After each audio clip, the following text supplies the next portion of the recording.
Would you like to see a magic trick? Who is this? The ones he took before you. He's watching you, but we're here with you. You have to hurry, or you'll join us too. El teléfono negro estrenó 23 de junio solo en cines. I mean, I think that that a lot of what we see being done right now is very inspired by those 80s movies and middle school children. Stranger Things, for example, is very much an homage to, I think, that era of Spielberg's work. I think that what we did here is actually quite different. I think that it's not a nostalgic look back on that time. You know, it's all drawn from my own childhood. I lived in North Denver in 1978 when I was 12 years old. And, you know, it was a somewhat violent place. There was a lot of fighting. There was a lot of violence in my home. There was a lot of violence in most of the kids that I knew in their homes. People got beat with belts all the time. You know, kids all got whipped. And there was just fighting on the way to school, fighting on the way home, a lot of bullying. It was a very specific feeling of that time and place that I was trying to bring to the movie. Mhm.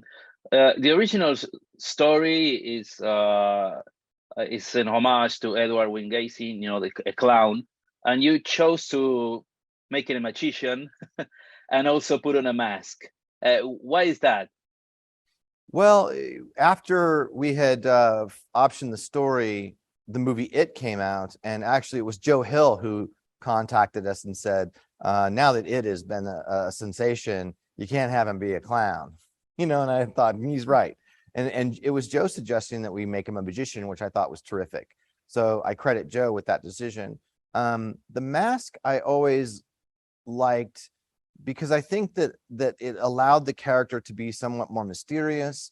I like the idea of the grabber being a character who can only be himself if he's wearing a mask. He feels only comfortable to be authentic and original and share his true feelings if he's behind makeup, for example, as he is when he's the magician at the beginning, or a mask.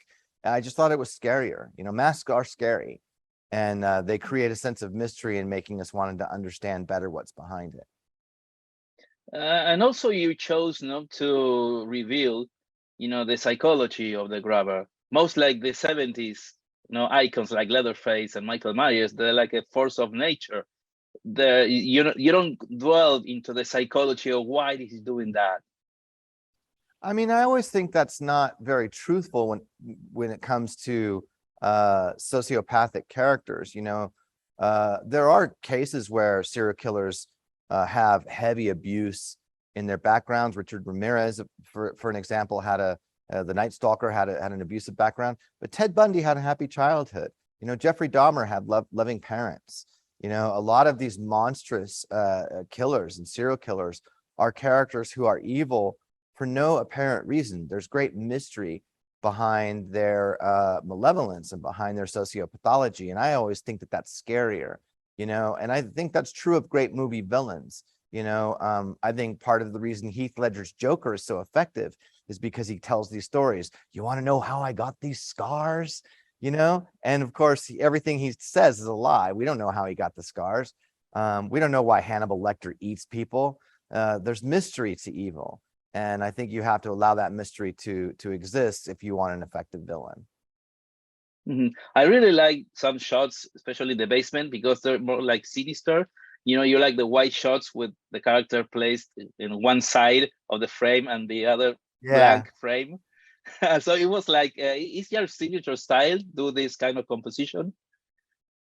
It's a good question. You know, I think that probably for this genre, I have more appreciation probably than your average director for formal composition, former cinematic composition. And I think that comes from the influence of you know, of international, what I would call international horror cinema.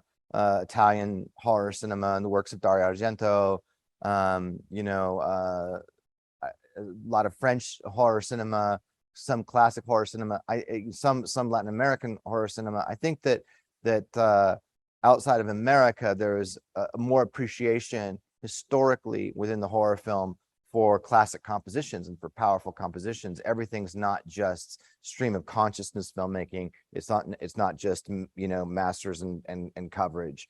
There's an attempt at higher artistry in the process of making a horror film historically. You know what I'm going to ask you? My brother was taken. Would you like to see a magic trick? I'll scream. I'll scratch your face. This face? I had a dream about it. The door, the gate, I saw it all. Please let the dreams be real.